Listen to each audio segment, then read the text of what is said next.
आदाब नाजरीन, इस्तकबाल है आपका हमारे खास प्रोग्राम हेलो परवाज में और मैं हूं आपके साथ तरन्नुम अली।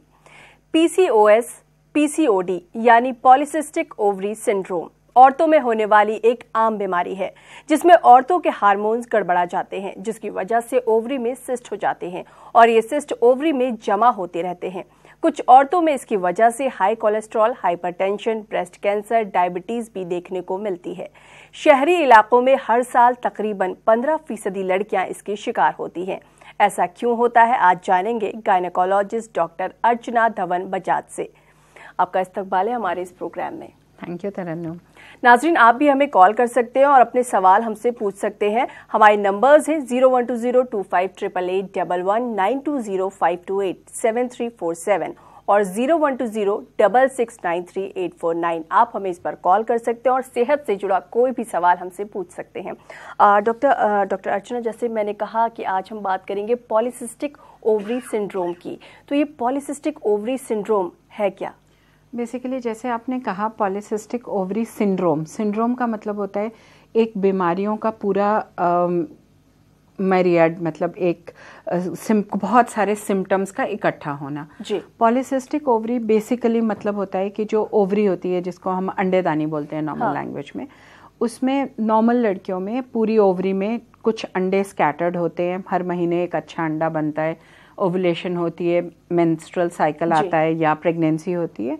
जिनको पॉलीसिस्टिक ओवरीज होती हैं या पॉलीसिस्टिक ओवेरियन सिंड्रोम होता है, उनको ओवरी में बहुत सारे छोटे छोटे इमेच्योर एग्स, कुछ इस तरह जैसे माला मोती में पिरोई होती है, अच्छा। इस तरह की अपीयरेंस हो जाती है ओवरी की, जिसको नेकलेस अपीयरेंस या बीडेड अपीयरेंस ओवरी के लिए बोलते हैं।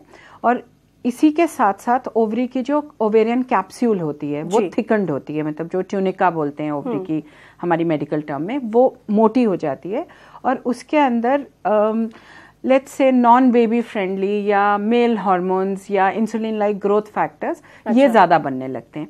बेसिकली इस बीमारी का ये पूरा एक हार्मोनल इम्बैलेंस का सिलसिला एक तांता है। तो इस तरह की लड़कियों में क्योंकि हार्मोनल इम्बैलेंसेस होते हैं, इंसुलिन रेजिस्टेंस होती है, एग फॉर्मेशन अच्छी तरह से नहीं होती, टेस्टोस्टेरॉन लेवल्स थोड़े बढ़ जाते हैं, मेल हार्मोन्स बढ़ जाते हैं, पेरिफेरल कन्वर्जन ऑफ ईस्ट्रोजन ज़्यादा होने लगता है, तो weight gain, pre diabetic condition, anovulation, अंडा ना बनना, hair growth, hirsutism, acne, balding of hair, मतलब एक पूरा सिंड्रोम शुरू एक छोटी सी कंडीशन से कि थोड़ा वेट गेन है या ओवुलेशन नहीं हो रही, वहाँ से लेकर एकदम एक्सट्रीम कंडीशन कि कई बारी ऐसा भी होता है कि फीमेल्स को ऑलमोस्ट मेल्स के जितनी बियर्ड हो जाती है because of extra hormone production.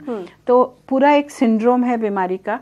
इसका कॉज एक सिंगल कॉज आइडेंटिफाइबल नहीं होता। मोस्टली ये एक नेचुरल इवेंट है and you are either born with a ovary which has a normal distribution of eggs or you are born with a polycystic ovary। तो कई लोगों में ये फैमिलीज में रन करता है, मदर को होता है, बहनों को होता है, कईयों में बिना जेनेटिक प्रीडिस्पोजिशन के लिए होता है, कई बड़े पतले लोग होते हैं जिनमें PCOS होता है, contrary to what we think कि PCOS वाले पेशेंट्स हमेशा मोटे होते हैं, ऐसा नहीं है। कई बहुत कम वेट के PCOS भी होते हैं और फिर दूसरी एक्सट्रीम होती हैं बहुत ओबीस, हर्सूट, बहुत सारे बाल हाथों पे, पैरों पे, फेस पे, acne, baldness, male pattern of hair growth. तो इस तरह से ये पूरी डिजीज का एक सिलसिला है। जी, वैसे तो आपने बता दिया कि हम इसकी पहचान किस तरह से कर सकते हैं और इसके सिम्टम्स क्या हैं, लेकिन इसके अलावा भी कुछ और सिम्टम्स हैं? ज़्यादातर लड़कियां प्रेजेंट करती हैं कि पीरियड्स शुरू नहीं हुए या लेट शुरू हुए, या पीरियड्स आने शुरू हुए तो 2-2, 3-3 महीने मेंसेस नहीं होते जी। एक बार मेंसेस आ गए तो फिर 15-15, 20-20 दिन मेंसेस चलते रहते हैं। कॉमनली जो कम उम्र की लड़कियां हैं वो इस तरह से प्रेजेंट करती हैं। अच्छा, अगर किसी का साइकिल जो है वो इस तरह से लेट हो रहा है या फिर लेट हो रहा है, जल्दी हो जा रहा है, तो उसको पॉलीसिस्टिक ओवरी सिंड्रोम हो सकता है। मतलब एक पॉसिबिलिटी है कि उसको PCOS हो। फिर कुछ तो थोड़ी बड़ी उम्र की लेडीज होती हैं जिनके साइकिल्स रेगुलर होते हैं, मगर ज़्यादातर वो इस तरह से प्रेजेंट करती हैं कि उनके पास उनकी शादी को बहुत सारा टाइम हो गया और बच्चे नहीं हो रहे, तो काफ़ी लोग इनफर्टिलिटी के साथ आते हैं। उनको और कोई सिम्टम कई बार नहीं होता जी, ना वो ओबीस होती हैं, ना मोटी होती हैं, ना हेयर ग्रोथ ज़्यादा होती है। सिर्फ जब उनको टेस्ट करने लगते हैं कि क्यों प्रेगनेंसी नहीं हो रही, तो पता चलता है कि अंडा नहीं बन रहा और PCOS है। और कुछ लोग लेटर इन लाइफ मैनिफेस्ट करते हैं, वो इस तरह से मैनिफेस्ट करेंगे कि या तो इंसुलिन रेजिस्टेंस होगी, वेट गेन होगा, एंडोमेट्रियल हाइपरप्लेजिया मतलब बच्चेदानी के अंदर की, गर्भाशय के अंदर की लेयर बहुत ज़्यादा बनने लगती है, उसकी वजह से एबनॉर्मल ब्लीडिंग होती रहती है। अच्छा। या हाइपरलिपिडीमिया हो जाता है। तो इस तरह से एक कम एज से ज़्यादा एज तक कभी भी कोई प्रेजेंट कर सकता है PCOS। जैसे आपने एज की बात कही, तो क्या इसका उम्र से कोई लेना देना है? एक्चुअली उम्र से लेना देना इस तरह से नहीं है कि ये एक बायोलॉजिकल कंडीशन है जिसके साथ आप मतलब आपकी ओवरी या आपकी बॉडी प्रोग्राम्ड या पैदा हुई है। सिर्फ फर्क ये होता है कि पहले टाइम्स में जब इसके बारे में इतनी अवेयरनेस नहीं थी और डाइटरी हैबिट्स लोगों की कुछ अलग थी। जैसे अब आजकल की जनरेशन जंक फूड ज़्यादा खाती है, वेट के एक्सट्रीम्स ज़्यादा होते हैं उनमें, पीरियड्स जल्दी आने शुरू हो गए हैं। कई लड़कियां बहुत जल्दी मैच्योर हो जाती हैं, मतलब because they are getting good food, nourishing food, non vegetarian food की काफ़ी यूसेज है।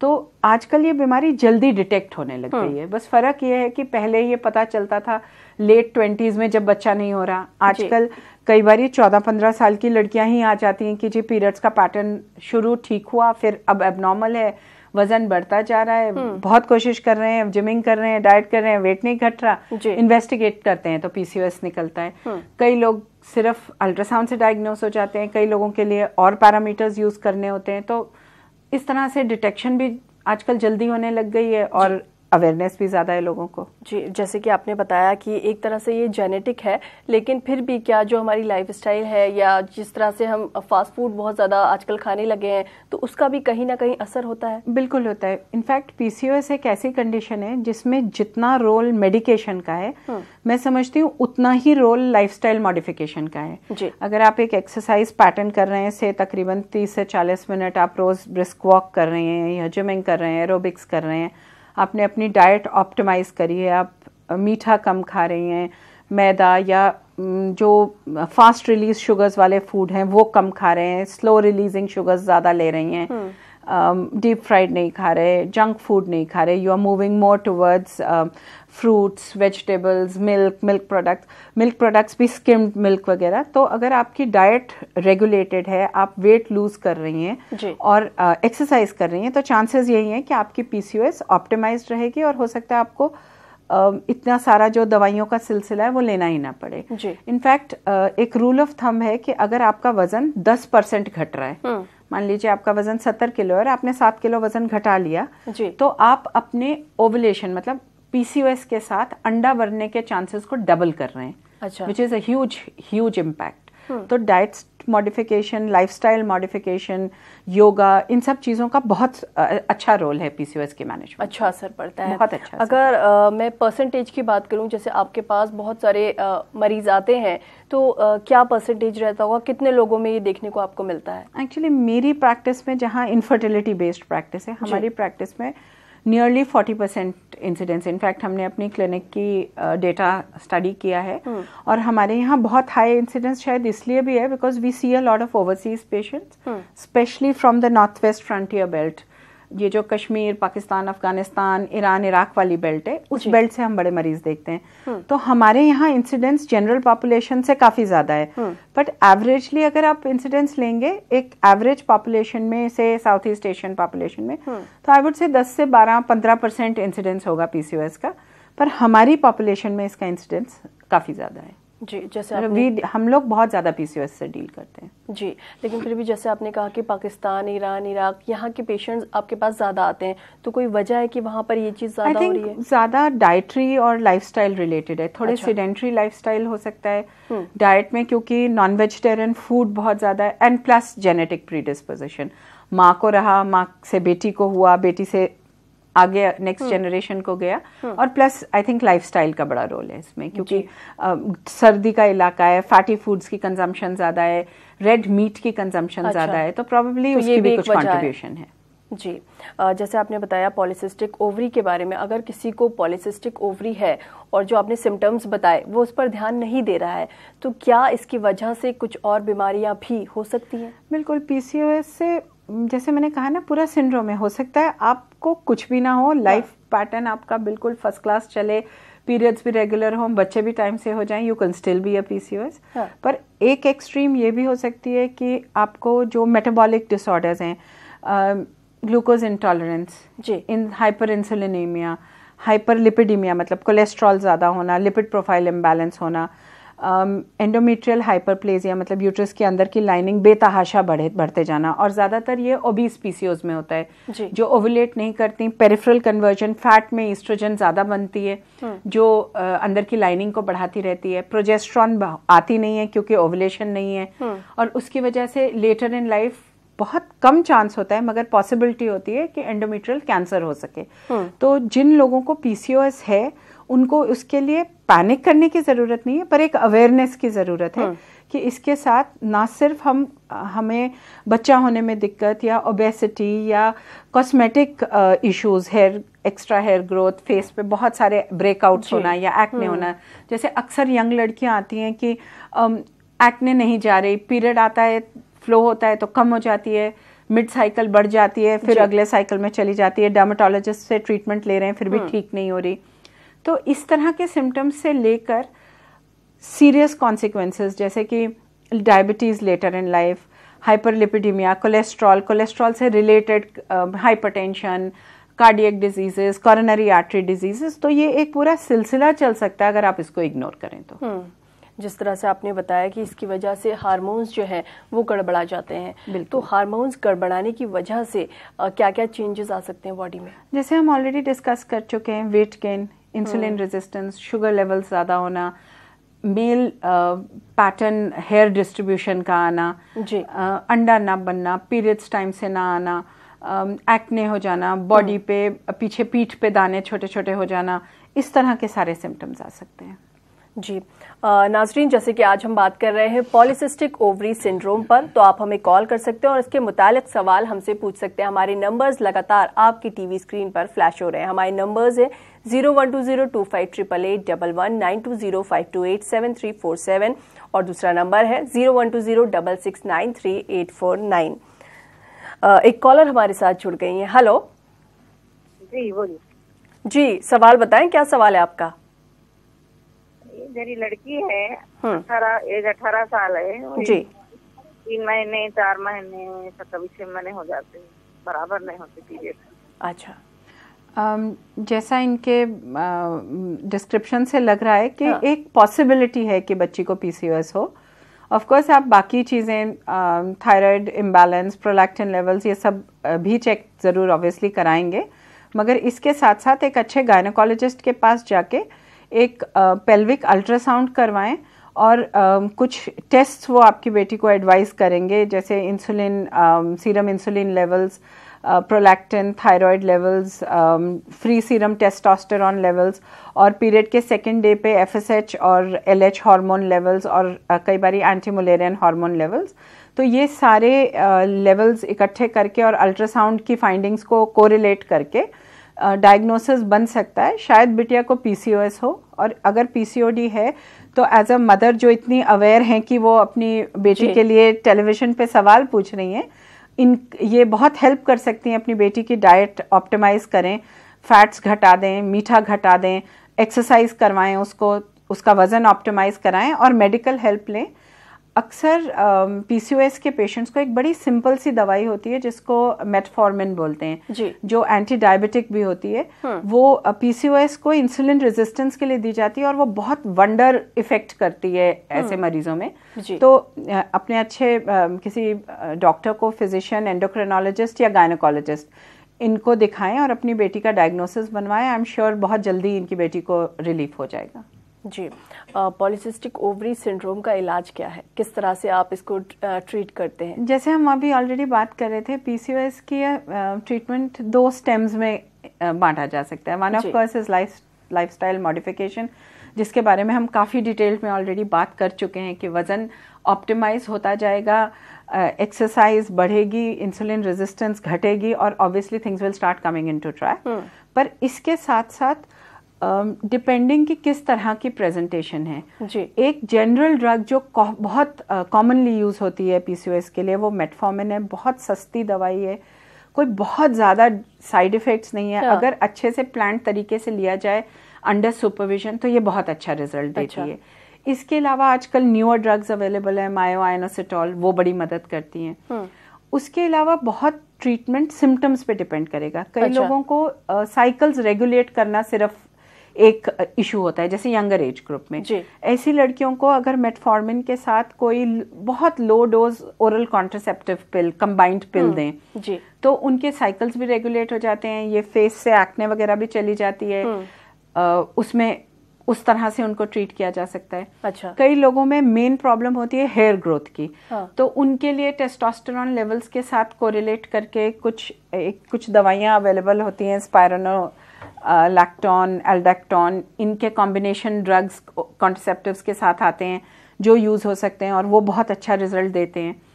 फिर आगे बच्चा होने का अगर सिलसिला है कि बच्चा नहीं हो रहा, तो ऐसे लोगों को मेटफॉर्मिन के साथ ओवुलेशन इंड्यूस करने के लिए टैबलेट्स जैसे क्लोमिफिन, लेट्रोजोल प्लस गोनाडोट्रोपिन के इंजेक्शंस, जिसको हम फर्टिलिटी एनहांसिंग इंजेक्शंस बोलते हैं, वो दिए जा सकते हैं। डॉक्टर अर्चना और भी जानेंगे किस तरह से इसका ट्रीटमेंट किया जा सकता है, किस तरह के इंजेक्शंस आप लोग देते हैं।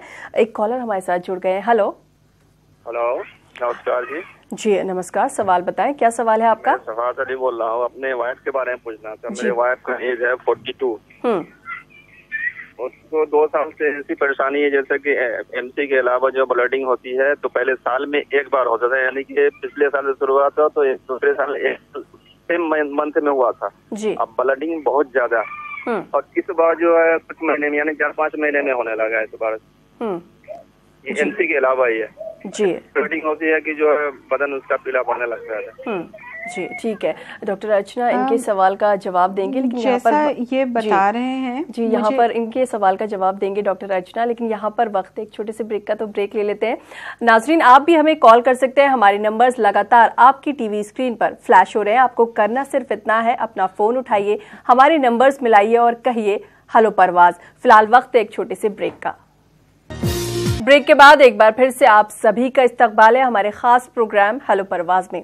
डॉक्टर अर्चना, ब्रेक पे जाने से पहले हमें एक कॉल आई थी, उसके सवाल का जवाब हम देंगे, लेकिन एक कॉलर हमारे साथ और है लाइन पर, उनके सवाल को भी अपने प्रोग्राम में शामिल करते हैं। हेलो मैडम, मैं बात कर रही हूँ जी। कहाँ से बात कर रही हैं और कौन बात कर रही हैं? देखिए, मैं ओल्ड सिटी से बात कर रही हूँ। 45 इयर्स है जी, और मैं डायबिटीज पेशेंट हूँ, बीपी है मेरे को।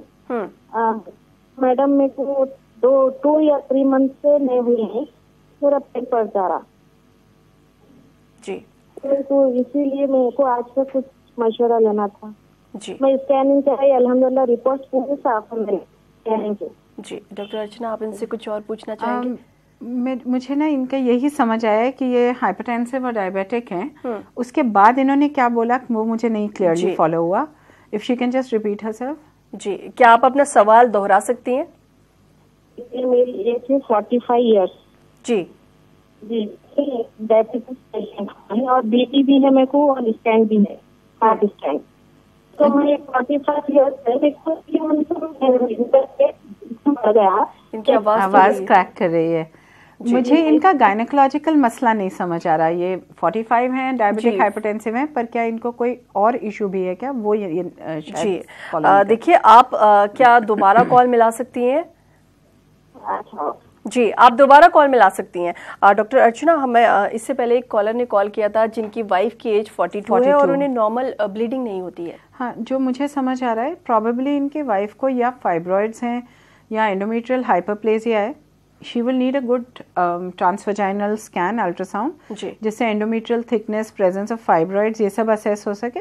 प्लस हार्मोनल इम्बैलेंस के लिए थायराइड या पेरीमेनोपॉजल तो नहीं है, ये असेस हो सके। एक बारी ये डायग्नोसिस बन जाए तो इसका इलाज भी हो जाएगा जी। इस एज में एबनॉर्मल ब्लीडिंग बड़ी कॉमन होती है, कई बारी सर्वाइकल लीजन से हो सकती है, तो एक पैप्समियर भी ज़रूर करा लें। मगर ज़्यादातर कॉमनर कॉज एंडोमेट्रियल हाइपरप्लेजिया या ओवुलेटरी डिसफंक्शन या फाइब्रॉइड्स होते हैं, तो उसके लिए टेस्ट करवाएं तो ज़रूर एक बार डायग्नोसिस बनेगा तो इलाज भी हो जाएगा जी। एक कॉलर हमारे साथ और है। हेलो हेलो हेलो मैडम, नमस्कार जी। नमस्कार, सवाल बताएं, क्या सवाल है आपका? मुझे मैडम से बात करनी है, मैडम से कुछ बेटी की समस्या है उनसे बताना है। जी बिल्कुल बिल्कुल, आप सवाल पूछिए। मेरा सवाल है जी सवाल पूछें। मेरी बेटी 15 साल की हो गई है कि 2 महीने से इसको पीरियड्स आए हैं, फास्ट पीरियड्स आए हैं। फिर डॉक्टर ने एडवाइस किया, मानो हेल्थ उसका लिक्विड दिया है और आयरन टैबलेट उसने खाए हैं, ब्लीडिंग तेज हो गई है 2 महीने के लिए। लेकिन उसने बाद में नई डॉक्टर ने बताया कि 30 के उसको टैबलेट दे दो। तो अब तीसरा महीना हो गया तो उसकी ये पीरियड्स बंद हो गए। जो एज बता रहे हैं ये अपनी बेटी की, इस टाइम पे जो मेंस्ट्रुअल एब्नॉर्मैलिटीज होती हैं, कई बार ये सिर्फ पिबर्टी मेनोरेजिया होता है। पिबर्टी मेनोरेजिया मतलब मेंसेस शुरू होने की वजह से जो थोड़ी बहुत हार्मोनल एब्नॉर्मैलिटीज, जब तक कि बच्चे का हार्मोनल पैटर्न सेटल नहीं होता, बॉडी एक नॉर्मल ओवुलेटरी पैटर्न पे नहीं आती अंडा न बनने की वजह से, ये प्यूबर्टी मेनोरेजिया होता है। और इसमें जैसे कि इनके डॉक्टर ने इनको आयरन वगैरह दिया या लो डोज कॉन्ट्रासेप्टिव पिल दी है, वो बिल्कुल ठीक ट्रीटमेंट है, ठीक पैटर्न पे ये ट्रीटमेंट ले रहे हैं। ऑफ कोर्स अगर ये इस सब के बाद भी ये सब सेटल नहीं होता तो फिर आगे बच्ची को पीसीओएस के लिए या और हार्मोनल एब्नॉर्मैलिटीज के लिए असेस करवाएं। बाकी इनिशियल जैसे मेंसेस शुरू हुए विद इन 1-2 साल अक्सर मेंस्ट्रुअल एब्नॉर्मैलिटीज कम एज के बच्चों में होती हैं और ये कोई बहुत वरीसम चीज नहीं है। ये एक नॉर्मल वेरिएशन है जो बहुत लोगों में होती है जब तक एक पूरा अच्छे तरह से बॉडी का ओवुलेटरी पैटर्न सेटल नहीं होता। इसमें बच्चे की डाइट का ध्यान रखें, उसको एक्टिव रखें, एक्सरसाइज वगैरह कराएं, उसको आयरन रिप्लेसमेंट दें, एक रेगुलर पैटर्न स्लीप का, पढ़ाई का, जो भी मतलब उनका नॉर्मल रूटीन है उसको रूटीन से चलें, सिस्टमैटिक तरीके से उसकी लाइफ रेगुलेट कराएं। I am sure the child will get all right. जी डॉक्टर अर्चना, आप बता रही थी कि इसका ट्रीटमेंट है, इसका इलाज जो है वो किस तरह से किया जा सकता है? हम बात कर रहे थे कि एक स्पेक्ट्रम उन लोगों के लिए जिनको बच्चा नहीं हो रहा होता, एनोवुलेटरी साइकिल्स होते हैं, उनको ओवुलेशन के लिए मेडिसिन हार्मोन्स देते हैं, बहुत से लोग उससे कंसीव ही कर जाते हैं। फिर कुछ एक ऐसे लोग होते हैं जिनको एक कंडीशन होती है जिसको लैप्रोस्कोपिक ओवेरियन ड्रिलिंग LOD बोलते हैं, जिसमें लैप्रोस्कोपी से लेजर शॉट्स फायर करके ओवेरियन कैप्सूल को थिन आउट कर देते हैं, जिससे ये हार्मोनल एब्नॉर्मैलिटी सेटल हो जाती हैं। तो कुछ लोग इस इलाज को रिस्पॉन्ड करते हैं। फिर अगला स्पेक्ट्रम आता है उन लोगों का जिनको प्री डायबिटिक होते हैं, जिनको लाइफस्टाइल रेगुलेशन, कुछ दवाइयाँ for control of possible sugar abnormalities, या अगर फ्रैंक डायबिटिक्स हो जाते हैं तो शुगर मैनेजमेंट के लिए, हाइपरलिपिडीमिया के लिए ड्रग्स, फिर इस तरह से रिलेटेड कि एंडोमेट्रियल थिकनेस तो नहीं बढ़ रही है, ऐसे लोगों को प्रोजेस्ट्रॉन साइक्लिकली देते हैं कि चांसेस ऑफ एंडोमेट्रियल कैंसर खत्म ही हो जाएं। तो बहुत सारा स्पेक्ट्रम है, किस तरह से पेशेंट प्रेजेंट करता है उसके ऊपर ट्रीटमेंट डिपेंड करता है। जी, जैसे कि आपके पास तो इससे मुतालिक मरीज आते रहते होंगे, तो क्या आपको लगता है कि इस पे एरिया का भी असर होता है कि उस इलाके के लोग हैं या इस इलाके के लोग हैं? तो मुझे लगता है कि कोल्डर क्लाइमेट्स, रेड मीट ज्यादा लेते हैं, जहाँ फैट कंजम्पशन ज्यादा होती है, जहाँ पे वहाँ पर ये इंसिडेंस थोड़ा ज्यादा है। अच्छा, चलते चलते मैं आपसे ये जरूर जानना चाहूंगी कि अगर ओवरी पॉलिसिस्टिक ओवरी सिंड्रोम से बचना है तो बाकी किन किन चीज़ों से बचना होगा? बेसिकली ओवरीज, जैसे हमने पहले भी बात करी ना, it is a condition that you are going to be born with. जी, आप उससे बच नहीं सकते हैं पर आप उसको ऑप्टिमाइज कर सकते हैं, आप उसको उसका असॉल्ट कम कर सकते हैं। जी, उसमें अपनी रोजमर्रा की जिंदगी में कुछ चीजें इनकॉर्पोरेट कर लें, एक regular exercise schedule, dietary regulation, healthy रखिए, हाँ, अल्कोहल से बचें, उसमें फ्री एमलेस कैलोरीज हैं, मैदा, वाइट शुगर्स, इन चीज़ों से बचें। अगर थोड़ा बहुत भी वेट गेन हो रहा है तो अपने वेट को ऑप्टिमाइज करना शुरू करें, यानी एक हेल्दी लाइफस्टाइल अपनाएं तो आप उससे बच सकते हैं, तो आप उससे बहुत हद तक बच सकते हैं। डॉक्टर अर्चना, चलते चलते एक आखिरी कॉलर को प्रोग्राम में शामिल करते हैं। हेलो जी, लगता है किसी वजह से रब्ता नहीं हो पाया। डॉक्टर अर्चना, आप हमारे स्टूडियो में आई और तमाम कॉलर्स के सवालों के जवाब आपने दिए और पॉलिसिस्टिक ओवरी सिंड्रोम के बारे में तफसील से आपने हमें बताया। आपका यहाँ आने के लिए बहुत बहुत शुक्रिया। थैंक यू सो मच तरन्नुम। नाजरीन, कल हेलो परवाज में हमारे साथ होंगी डॉक्टर शहला अग्रवाल, जो हमें बताएंगी विंटर ड्राई स्किन से बचने के तरीके। तो देखना मत भूलिएगा हेलो परवाज। फिलहाल हमें दीजिए इजाजत, आदाब।